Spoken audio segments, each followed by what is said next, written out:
Criminalidade, delinquência, violência, crueldade são temas que estão intimamente relacionados ao nosso cotidiano.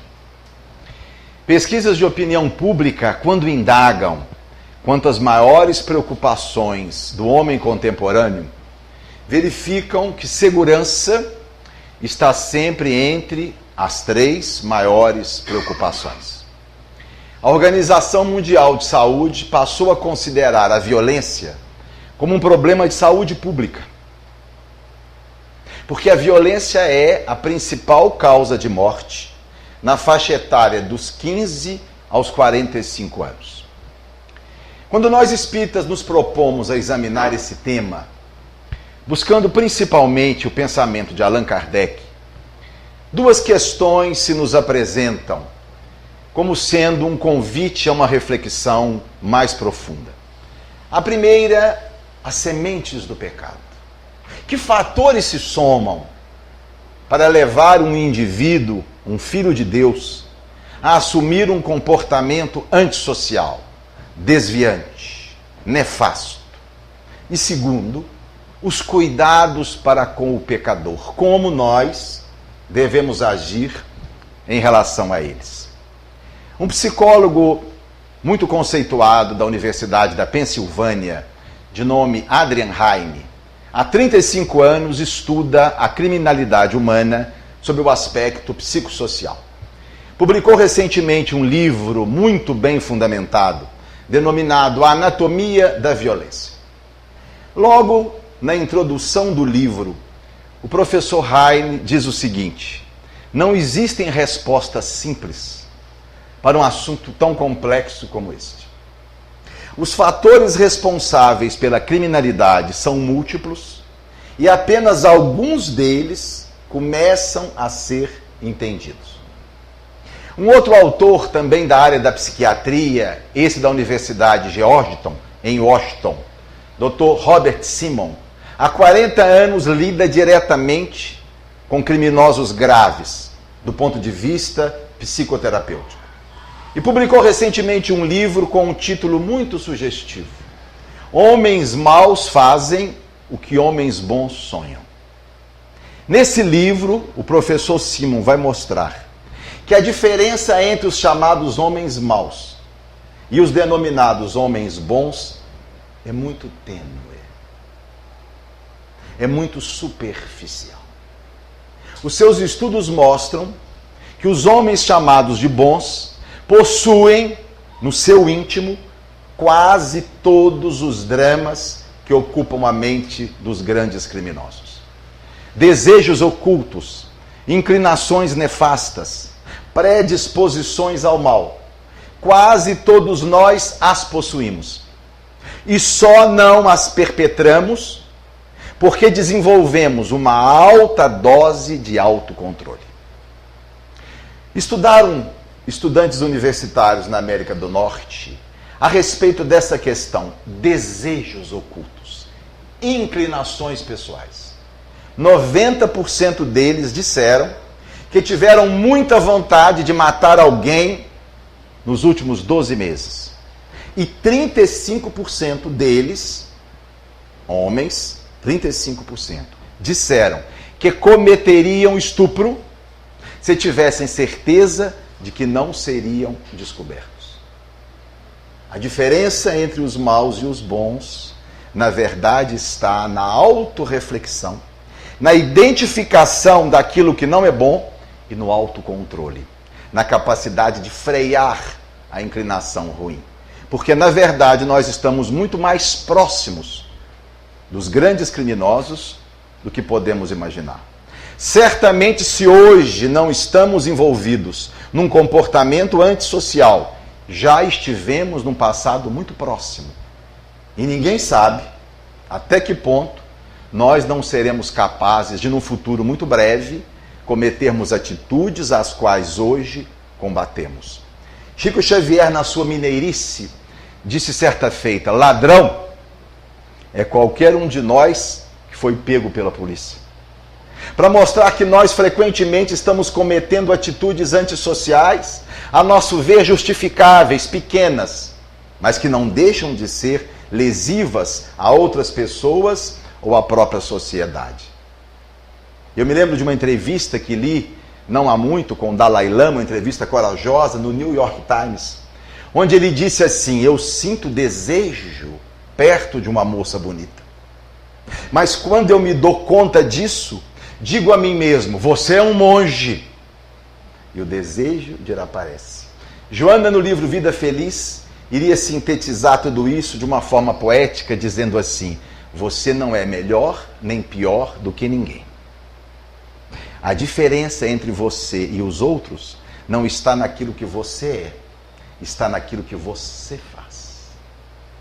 Quando nós, então, nos propomos a examinar as sementes do pecado, as causas da criminalidade, nós precisamos examiná-las de uma forma ampla, o mais ampla possível. E quando nós vamos vasculhar o tema numa pesquisa na obra de Allan Kardec, nós podemos dividir essas causas de uma forma didática em 3 grupos ou 3 fatores bem definidos. No primeiro grupo, nós podemos relacionar fatores biológicos relacionados com a criminalidade. Porque Allan Kardec deixou bem definido em toda a sua obra que o espírito encarnado está sob a influência da matéria. Enquanto encarnado, ele pensa, sente e age através de um órgão, o cérebro. E que esse espírito depende desse órgão para materializar o seu pensamento. E no livro Céu e Inferno, na primeira parte, capítulo 7, Kardec chega a dizer que o físico pode influir até mesmo na moral do espírito.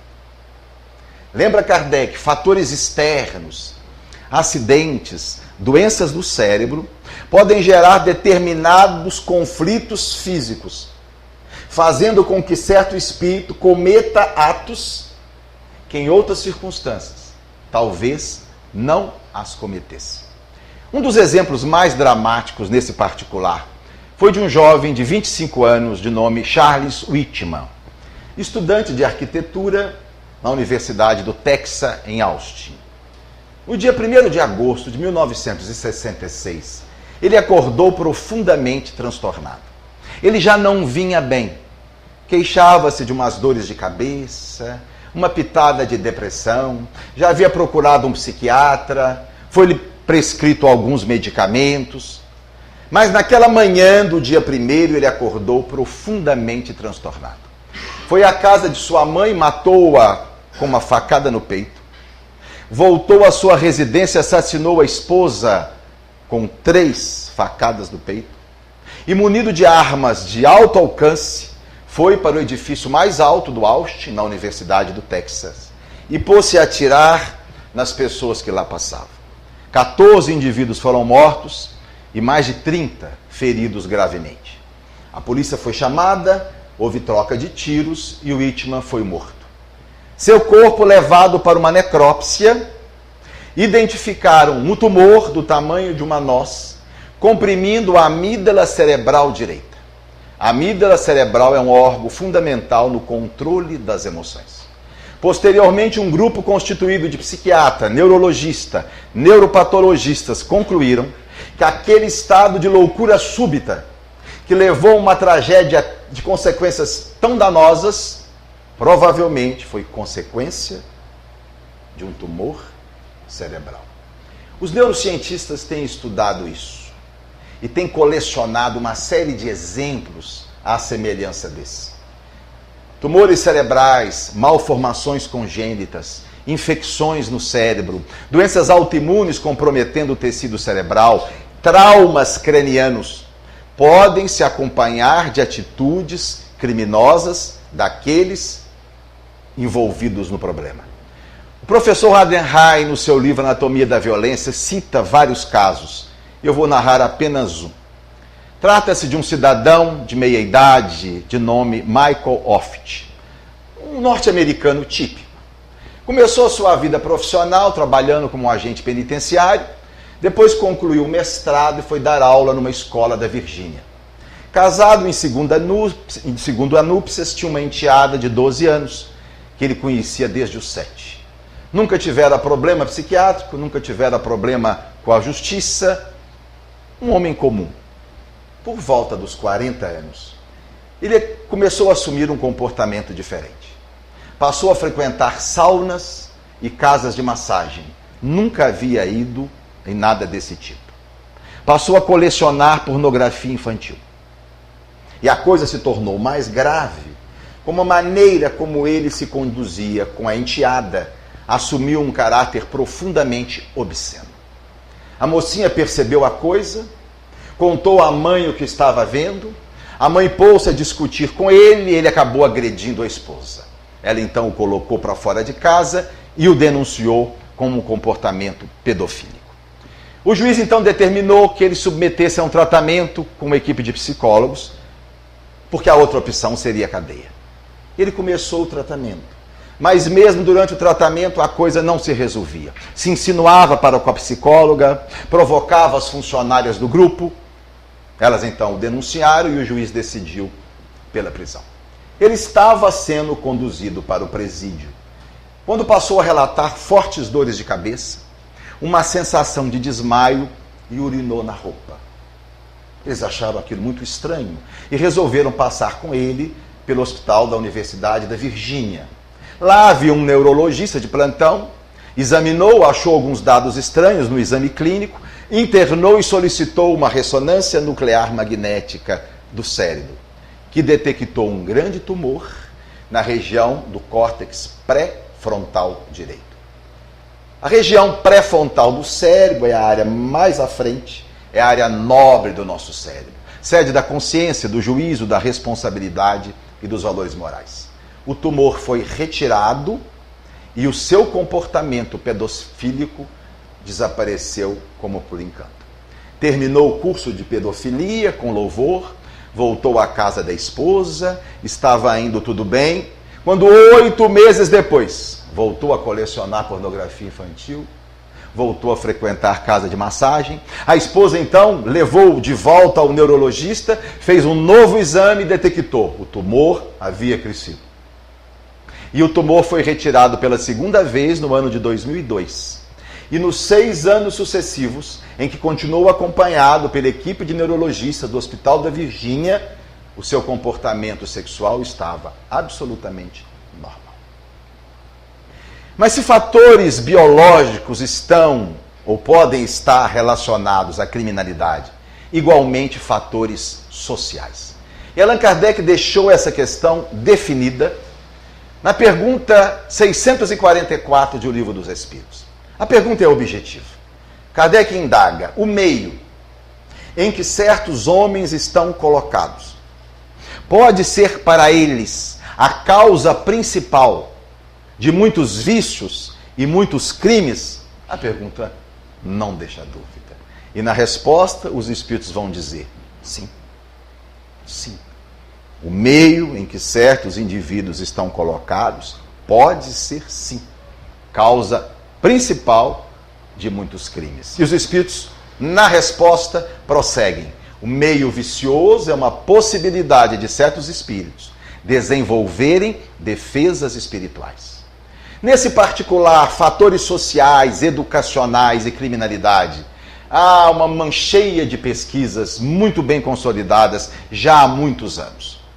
As sementes do pecado começam a ser semeadas quando o criminoso ainda está na barriguinha da mãe. Há estudos mostrando que mulheres que fumam durante a gravidez, se utilizam de bebidas alcoólicas, têm uma nutrição deficiente ou um trabalho de parto muito prolongado, coloca em risco de 3 a 4 vezes o seu bebê tornar-se um criminoso na idade adulta. Na infância, as sementes do pecado são semeadas. Há muitos estudos mostrando relação entre pais ausentes, pais agressivos, mães frias, abandono na infância, desnutrição, traumas na cabeça e criminalidade na vida adulta. Há todo um perfil sociológico do criminoso nato. Via de regra, ele é homem, jovem, solteiro e desempregado. Quando o homem se casa e começa a ter filhos, a cada filho que ele tem, diminui na sua corrente sanguínea o hormônio testosterona, que é um hormônio implicado diretamente com a violência. Quando nós estudamos, minha gente, o Velho Oeste, que quando éramos meninos, pelo menos eu, assistimos nos filmes de bandido e mocinho, só se via homem. As mulheres eram prostitutas. Mais de 30 homens para cada mulher. E era uma confusão só.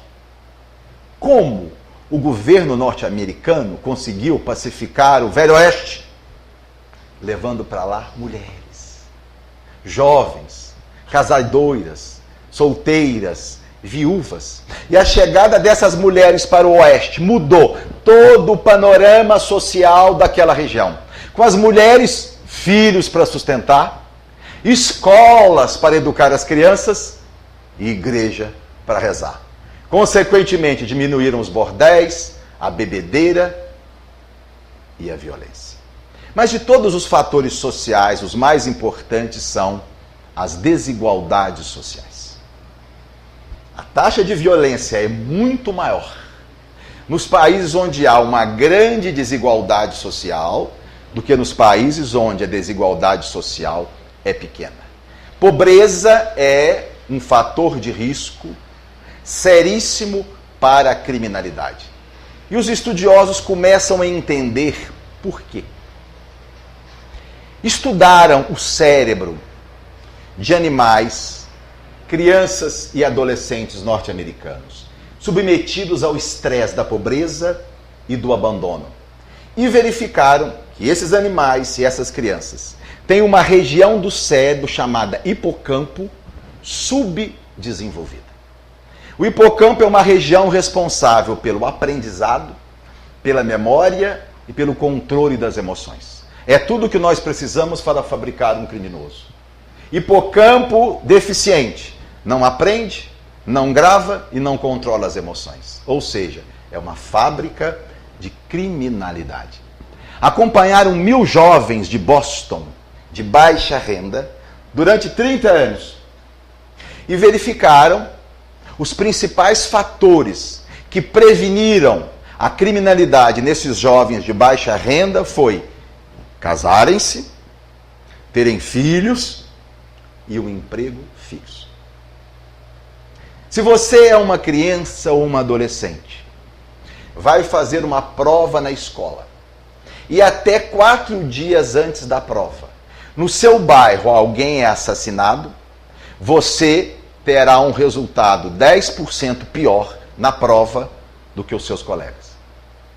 Multiplique isso semana após semana, mês após mês, ano após ano, e nós vamos ver lá na frente o que a criminalidade no bairro, um ambiente hostil e a pobreza gerando o criminoso no futuro. E quando nós examinamos as desigualdades sociais como causa de criminalidade, se nos apresenta uma imperfeição, que os estudiosos colocam como estando intimamente relacionada ao comportamento desviante, a inveja. E é curioso, porque quando Allan Kardec examinava a influência dos espíritos em nossa vida, há um momento em que Kardec faz a seguinte pergunta: por que os espíritos maus se comprazem em nos prejudicar? Os benfeitores respondem assim: eles querem que você sofram como eles estão sofrendo. Kardec parece achar a resposta meio incompleta e volta a carga. Mas o fato de nós sofrermos diminui o sofrimento deles? E os benfeitores dizem: não, eles fazem isso por inveja. Não toleram a felicidade de vocês. Por isso, muitos sociólogos dizem que a violência e a agressividade muitas vezes não é uma simples ação, mas uma reação, cuja ação está no sentimento de humilhação, de inferioridade e de frustração do indivíduo quando se compara com o outro. Se uma criança passa perto de um carro novo e inexplicavelmente o risca com um prego, pode ser motivado pela inveja. Se um garotinho toma o celular de outro à porta da escola e sai correndo, talvez haja a presença da inveja. Se bandidos invadem a nossa casa e tomam aquilo que nós conquistamos através do esforço, possivelmente tem que se considerar a inveja. Eu nunca me esqueço, eu tinha 13 para 14 anos, meus pais moravam ali na rua São Sebastião, e eu subi a rua em direção à nossa residência, quando um garotinho de mais ou menos 14 anos vinha em direção oposta à minha. Seria o que se chamava à época de menino de rua. E quando nós nos cruzamos, ele enfiou a mão numa vasilha onde trazia restos de comida e jogou no meu rosto. Eu levei um susto porque eu não conhecia o menino, nós nunca tínhamos nos visto. Eu voltei e perguntei, mas por que você fez isso? E ele falou, porque você é rico. Isso ficou muito claro num episódio que se deu a São Paulo há alguns anos, envolvendo um casalzinho de namorados, Felipe, de 19 anos, e Liana, de 17. Vocês vão se lembrar. Dois jovens de classe média alta, namorados, vão passar um final de semana numa região rural de São Paulo. São identificados por 5 indivíduos. Felipe é morto no primeiro dia com um tiro na nuca. Liana é ser viciada por eles por 4 dias e depois morta a facadas. Eles são presos. E é um momento em que a delegada vai entrevistar o mais jovem deles, que tinha 16 anos, Champinha. E quando a delegada pergunta, por que você fez isso? A resposta dele é sintomática. Ele diz assim, eu fiz porque eu quis. Eu não tinha nenhum motivo. Me deu vontade. É claro que Champinha tinha motivo, sim.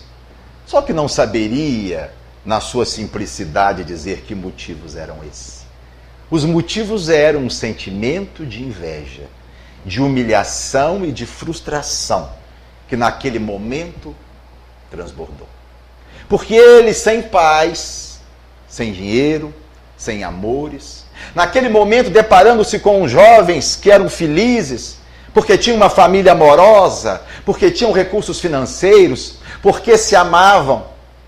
Naquele momento, o sentimento de frustração falou tão forte que ele preferiu a morte dos dois do que lidar pacificamente com essa emoção.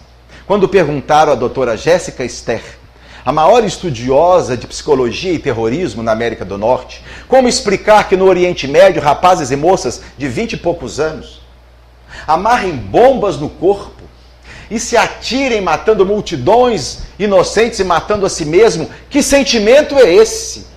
E a professora Jéssica disse, um sentimento de inveja, longamente trabalhado por mentes altamente fascinadoras. Porque aqueles rapazes e moças sabem que do lado de cada terra no Ocidente, há rapazes e moças da sua idade que vão a festinhas, que vão à praia, que passeiam, que namoram, e eles vivem num contexto onde nada disso lhes é facultado. E essas mentes altamente intelectualizadas, perturbadas, passam num processo de hipnose a longo prazo, trabalhar essas consciências juvenis, levando-os a tal estado que preferem a morte própria e o homicídio do que lidar com esse sentimento. Mas se existem fatores biológicos relacionados à criminalidade, se Allan Kardec reconhece fatores sociais, há igualmente fatores espirituais. E aqui eu me reporto uma passagem na Revista Espírita, de outubro de 1858. É um artigo de jornal. Allan Kardec começa reproduzindo o artigo. A manchete diz o seguinte: jovem garoto de 12 anos acaba de cometer crime bárbaro, assassinando 5 crianças menores. O texto vai dizer, senhor H, um menino de caráter duvidoso, convidou 5 coleguinhas menores, levou-os para uma região afastada de sua casa, onde havia um imenso baú velho. Convenceu as crianças a entrar no baú, seria uma brincadeira ingênua. As crianças entraram rindo muito.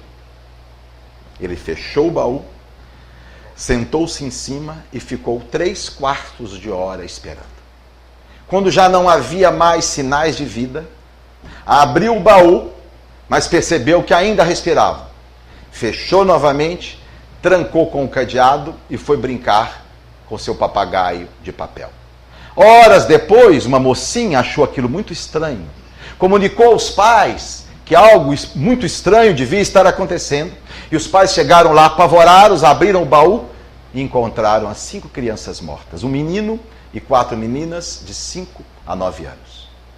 O jovem H, de 12, confessou o crime sem demonstrar nenhum sentimento de culpa. Kardec levou o fato à Sociedade Parisiense de Estudos Espíritas e indagou a São Luís como entender que um menino de 12 anos possa ser capaz de cometer um crime tão bárbaro. E São Luís explicou: trata-se de um espírito mau. É a perversidade desse espírito aí encarnado que se manifesta através dessa criança.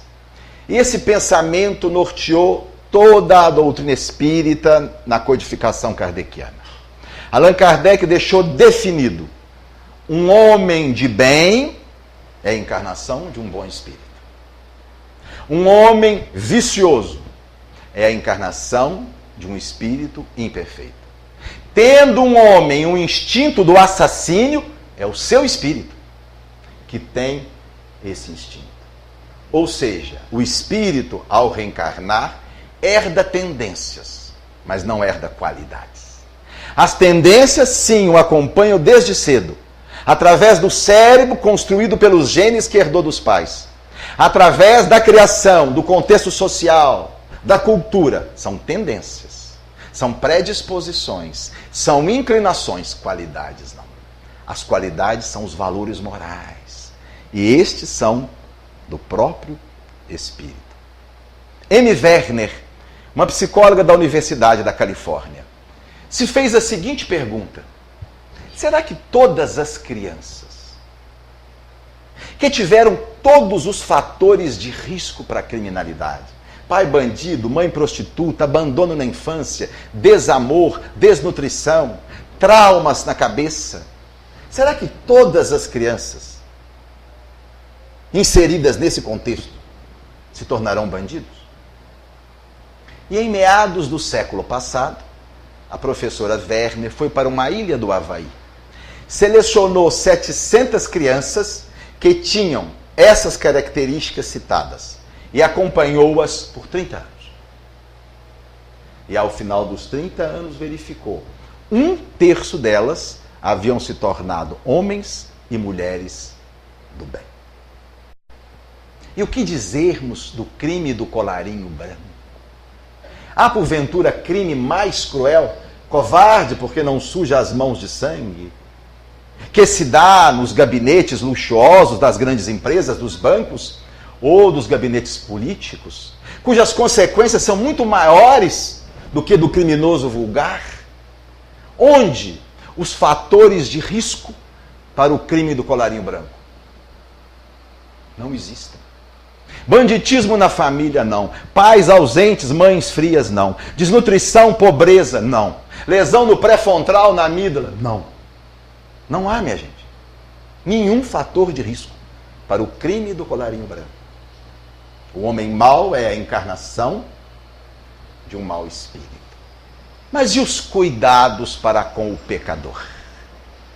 Como nós devemos agir diante daqueles filhos de Deus que vêm assumindo um comportamento antissocial?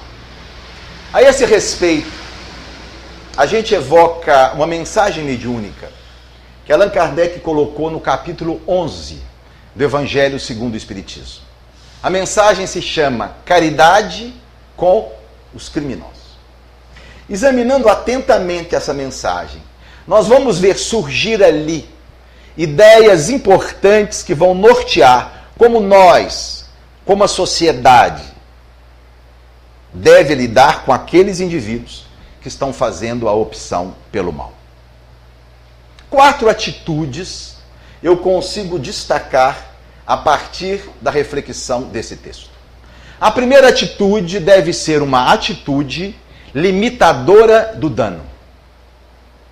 Se indivíduos ainda não se mostram em condição de conviver em sociedade, devem ser afastados dela até que demonstrem um desejo sincero de melhoramento pessoal. O afastamento do criminoso da sociedade tem duas finalidades. Primeira, livrar a sociedade da sua ação daninha. E segundo, limitar o próprio dano, o agravamento da sua condição espiritual. Na obra mediúnica de Chico Xavier, particularmente André Luiz, há descrições de espíritos que estão detidos, reclusos, em determinados locais das colônias espirituais do bem. No livro Memórias de um Suicida, Ivone descreve que no Hospital Maria de Nazaré, que cuida de espíritos suicidas vinculados ao Brasil e Portugal, há uma penitenciária. E que muitos espíritos que foram grandes criminosos, indutores de suicídio, estão ali reclusos, sendo trabalhados eticamente. Um desses casos nos chama a atenção pelo tempo em que estava preso. Agenor Penalva. Ele estava retido no presídio do Hospital Maria de Nazaré há 38 anos. A espiritualidade superior havia decidido que esse espírito não mais poderia cometer ações daninhas, porque todas as possibilidades e oportunidades lhe tinham sido dadas, e ele recalcitrantemente caía no crime, na indução do suicídio ou no suicídio próprio. E foi decidido que ele não sairia dali até que começasse a demonstrar um pequeno sinal de arrependimento. Então a nossa primeira atitude precisa ser uma atitude limitadora do dano. Uma segunda atitude deverá ser uma atitude compassiva. Santo Agostinho, no Livro dos Espíritos, diz assim: a justiça não dispensa a bondade. E irmã Rosália, no Evangelho segundo o Espiritismo: jamais tratem com desprezo seu semelhante. Porque dois erros, minha gente, não fazem um acerto. Dois erros são apenas erros diferentes. Se nós agirmos em relação a ele da mesma forma que eles estão agindo em relação à sociedade, nós nos igualamos a eles. Foi o que Jesus diz dizer em várias passagens do Evangelho, que a gente fica às vezes com dificuldade de interpretar. Quando Jesus diz: ofereça a outra face quando lhe agredirem uma, dê a manta se lhe tomarem a túnica, caminhe 2000 passos se lhe obrigarem a caminhar 1000. O que Jesus quis mostrar não é que nós devemos ser condescendentes com a violência, cruzarmos os braços e permitirmos que o agressivo e que o criminoso continue agindo de forma nefasta. Não é isso que Jesus propõe. O que Jesus propõe é que a nossa ação seja diferente da ação dele. Oferecer a outra face é isso. Agirmos de forma diferente.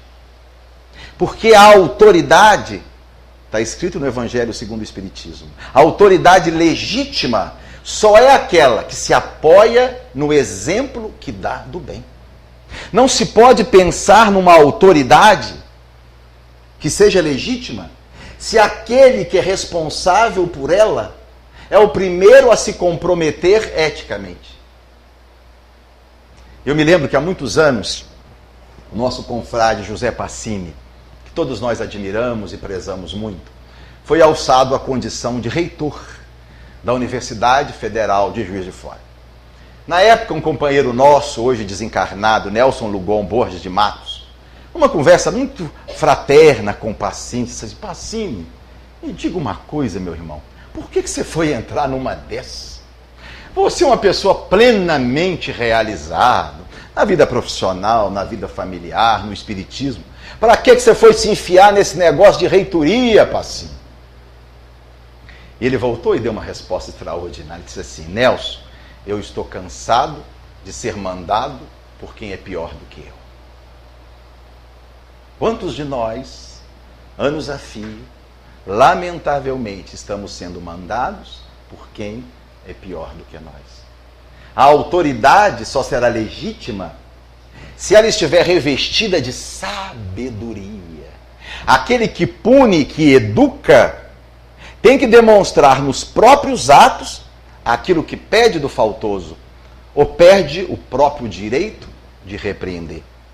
Mas quando minha gente se fala numa atitude compassiva, devemos entender que não estamos pedindo, e isso é impossível, termos para com o criminoso um sentimento de ternura, de amizade, de carinho. Isso é materialmente impossível na fase evolutiva em que nós nos encontramos. E viver harmonicamente a fase evolutiva em que nos encontramos é um ato de sabedoria pessoal. Allan Kardec disse isso no capítulo 12 do Evangelho. Amar aos inimigos. Kardec vai dizer, amar os inimigos não é ter para com ele ternura, afeto sincero. Isso não é possível. É materialmente impossível. Amar os inimigos, diz Allan Kardec, é respeitar a sua condição de humanidade. É não agravar o seu sofrimento. É não torturá-lo. É não desdenhá-lo. É não negar-lhe a oportunidade do soerguimento. E quem talvez melhor tenha dito isso tenha sido Martin Luther King Jr. Em um discurso memorável, ele disse assim: dou graças a Deus todos os dias por Jesus ter dito, amai os vossos inimigos e não gostai dos vossos inimigos. Porque há pessoas de quem eu não consigo gostar, dizia Luther King. Como eu vou gostar de alguém que violentou minha filha? Como eu vou gostar de alguém que tirou a vida do meu filho? Como eu vou gostar de alguém que a vida inteira me prejudicou? Para gostar, é preciso ter confiança, sentir prazer com a presença, ter afinidade de gostos. Mas Jesus não me pediu que gostasse deles. Jesus me pediu que os amasse. Amar é mais do que gostar, dizia ele. Amar é não dar o troco. Amar é não partir para a vingança. Amar é não desejar-lhe o mal. Amar-lhe é não negar-lhe a possibilidade do soerguimento. E Luther King conclui, eu então não consigo gostar de todas as pessoas, mas procuro amá-las. Mas existe ainda uma terceira atitude. A primeira, limitadora do dano.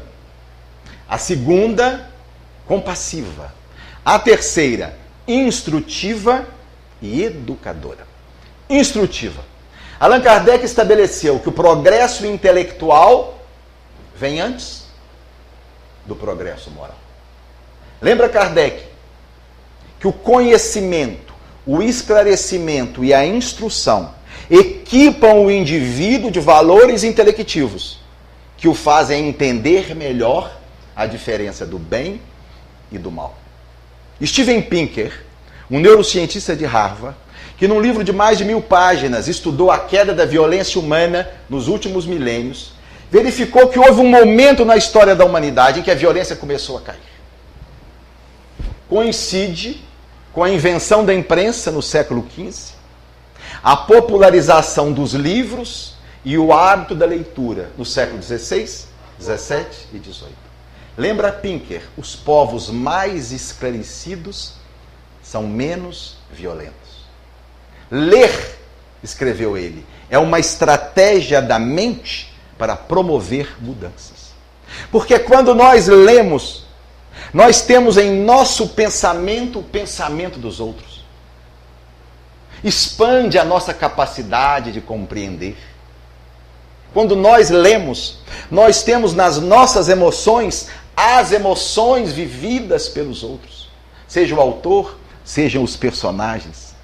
Isso desenvolve em nós o sentimento de empatia, de nos colocar no lugar do outro. Amplia a nossa capacidade de amar. Um filósofo norte-americano de nome James Flynn, em meados do século passado, resolveu estudar o comportamento do QI durante todo o século XX em 20 países diferentes. E observou algo muito curioso. O QI, ou seja, o coeficiente de inteligência, aumentava 3 pontos a cada 10 anos. Se nós pegarmos um cidadão de 1920 e colocássemos ele hoje para fazer um teste de QI, daria em torno de 70. 70 é limítrope do retardo mental. A média é 100 pontos. E ele verificou que exatamente na medida em que o QI das pessoas aumentava, o nível de violência diminuía. Instruir o criminoso e educá-lo. Ele precisa receber lições básicas da ética universal do ser humano. Mas diz o Livro dos Espíritos, na 621, que nós trazemos as leis de Deus na nossa consciência. Como ensinar a eles se elas estão lá? Mas na 621A, os Espíritos dizem, eles as esqueceram. Eles as esqueceram.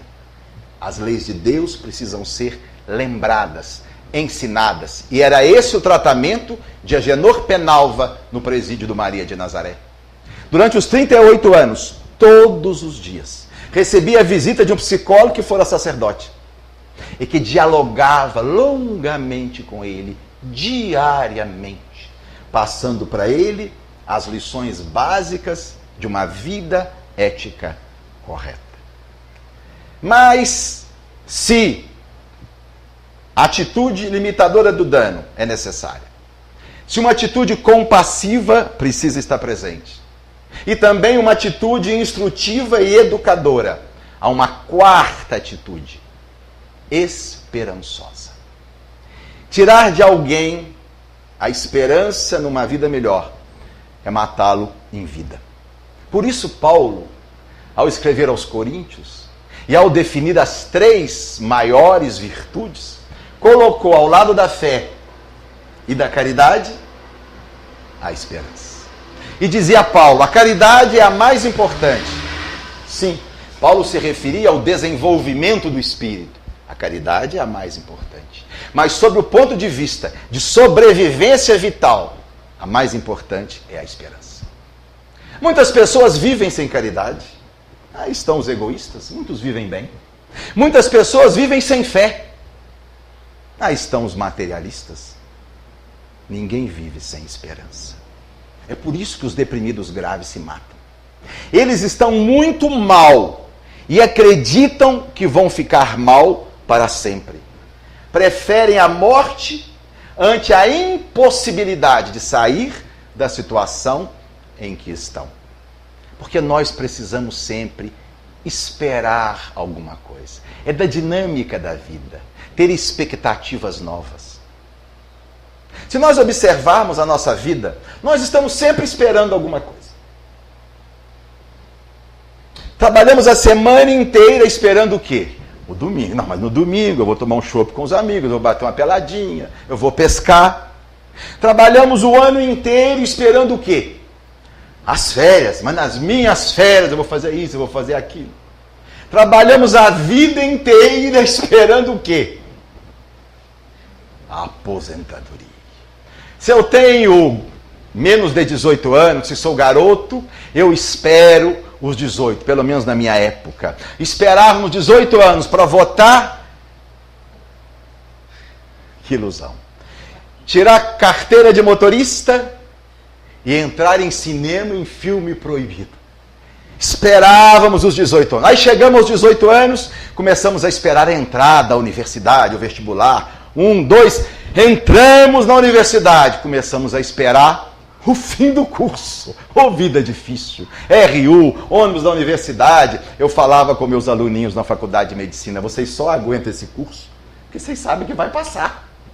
Porque se dissessem para vocês, vai ser assim a vida inteira, dava um tiro na cabeça. Aí formamos, começamos a esperar o primeiro emprego, que não é grandes coisas, mas a gente tolera esperando o segundo. Vem o segundo, aí sim, começa a esperar o casamento. Casa, bom, antigamente começava a esperar o primeiro filho, hoje está cada vez mais difícil. Mas vem o primeiro filho, começamos a esperar, mas nada, um tá bom, encerra por aí, e aí vamos esperar o primeiro neto. E quando nós não temos nada para esperar, a gente inventa coisa para sobreviver. O irmão mais velho de meu pai, tio Dico, tinha o hábito de comprar bilhetes de loteria. E o pai um dia descobriu e começou a provocar ele. Mas, Dico, você é espírita, rapaz? Comprar bilhete de loteria? Você não sabe que propriedade legítima é aquela que é resultado do trabalho honesto? E ele deu uma gargalhada e disse, não, Arthur, eu não compro para ganhar, não, Arthur. Eu sei que eu não vou ganhar. Eu compro para ter alguma coisa para esperar na minha vida. Afinal, meus filhos cresceram, meus netos não querem mais nada comigo, estou aposentado. A única coisa que eu tenho para esperar é a morte.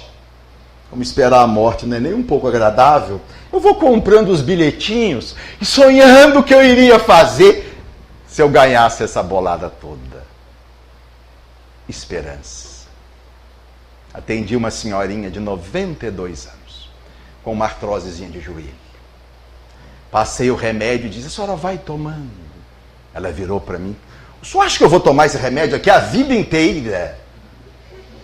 Uma outra de 94, bonitinha, lúcida, virou para mim e disse assim, doutor Ricardo, eu trato com o senhor há 15 anos e até hoje o senhor não me curou. Com 94 anos, ela quer a cura. Nós precisamos ter expectativas de vida, e o marginal também. Daí negar-lhe a possibilidade do seu erguimento e de uma vida nova é negar-lhe a própria razão de viver.